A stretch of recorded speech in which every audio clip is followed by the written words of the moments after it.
Ladies and gents, welcome back your lovely faces to a brand new video here on the channel, and Beetlejuice is almost upon us. I cannot wait to see this movie. I have seen the trailer, I think, in the cinema alone about 4 times over the last week or so. I've gone and seen Deadpool and Wolverine again. I'm going to go and see Alien again. And this film is just being promoted in front of them, and I cannot wait to see it. So, we actually got a little bit of an interview with GQ magazine where Michael Keaton talks about the movie.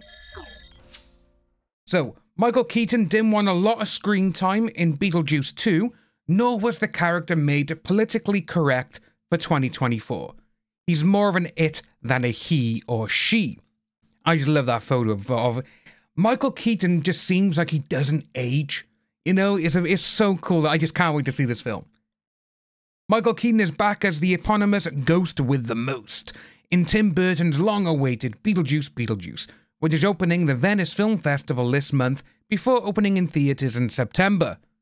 The actor recently told GQ magazine one of his stipulations for returning as Beetlejuice was for the sequel not to beef up his screen time.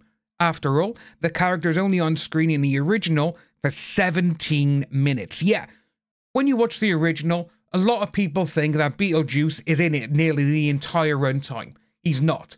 The film is 93 or 98 minutes long, and 17 of those minutes are just Beetlejuice, which just goes to show how good that character is.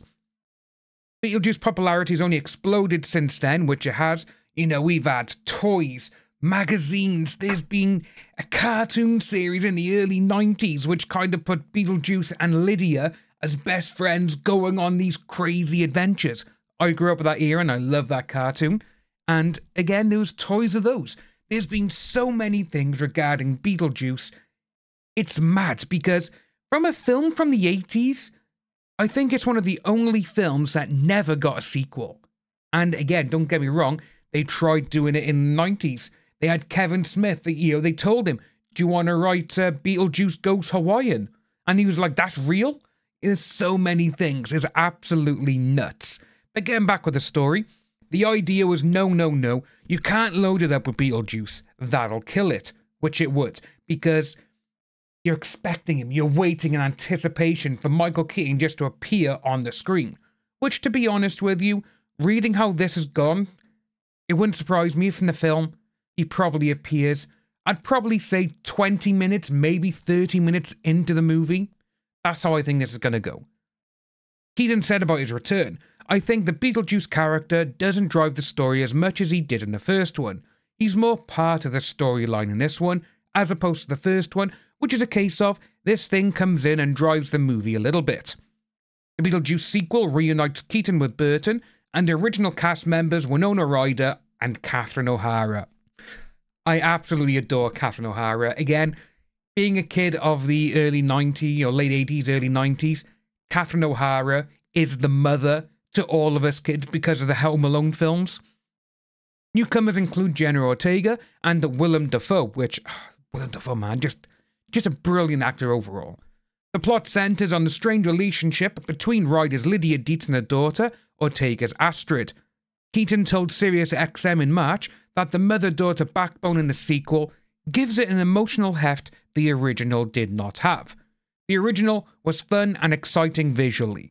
The sequel is all that, but really beautiful and interestingly emotional here and there. I wasn't ready for that. It's great, Keaton said. Yeah, there's going to be so much going on with this one. Obviously, Lydia's daughter, in the actual trailers, you see it. She looks at her phone and it says, alleged mum. You know, it's going to be good. Another stipulation that Keaton had for the sequel was to make sure Beetlejuice didn't get a sensitivity check in order to update him for the times. Well done, Keaton. As GQ reports, as for the character himself, there was not a ton of updating to be done there. Beetlejuice, debauched sicko in 1988, remains a debauched sicko in our more enlightened era. He's a thing. He's more of a thing than a he or she. He's more of an it. And I'm not saying it to be politically correct. I just viewed it as a force more than anything. I keep hitting my bloody desk. I mean, there's definitely strong male energy, stupid male energy, which I love. You don't want to touch that because it's not like you go, well, it's a new year and this thing will now act like this. It is. The trailer alone just makes him look like he's still the same, which is how it should be. In Beetlejuice, he's been dead for so long, that's how he should be still. On one hand, you'd go, well, of course it's the most fun. Keaton told People magazine earlier this year that shooting the Beetlejuice sequel was the most fun I've had on set in a long time. On one hand, you'd go, well, of course it's the most fun. It looks like fun. As you know, it doesn't always work like that. The one thing that Tim and I decided on early on from the beginning, if we ever did it again, I was totally not interested in doing something where there was too much technology. It had to feel handmade. It's the most exciting thing when you get to do that again after years of standing in front of a giant screen, pretending somebody's across the way from you. This is just enormous fun. Beetlejuice Beetlejuice opened in theaters September 6th from Warner Brothers. But yeah, he's totally right. We have seen recently where all these big effects-driven movies where the budget's 150, 200, 250, 300 million. And it's like, how can you have that much money and the CGI looks absolutely fake? You know? There's been so many films over the last, I'd probably say the last 2 decades, where even though the budget has been like that, like 300 million, some of those films with the special effects, it looks photorealistic. The ones that come to mind straight away, obviously, it's the sequels, Pirates of the Caribbean, Dead Man's Chest, and At World's End. Davy Jones looks real. Avatar 1 and 2, they look real. That's because they take their time and they got so many people working on them. The first 2 Transformer films, they were just visually stunning. They actually made it look like they were there. Obviously, later on, they just kind of went, we're going to blow everything up, just throw so much stuff on the screen and see what sticks. But the Avengers, I'd probably say with the Marvel movies, the first half a decade, so literally from 2008, all the way up to like just before, well, actually, Infinity War. So that stretch of era there, everything looked good. The CGI looked good. Then they just kind of went, oh, is this it? 200 million and it looks fake. You know? I don't know what's going on with them.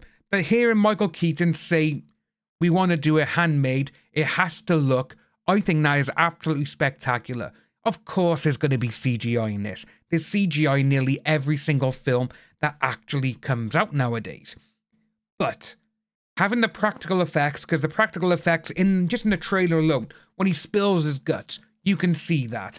When, the eyeballs come out, it looks like stop motion, which if it is, brill. If it's CGI, they made it look like stop motion, which is great. But the one thing I want to see, the sandworms. What are they going to look like?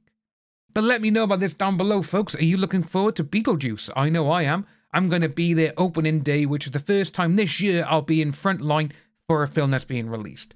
Let me know what you think about this down below. Enjoy the rest of your day, and I'll see you soon.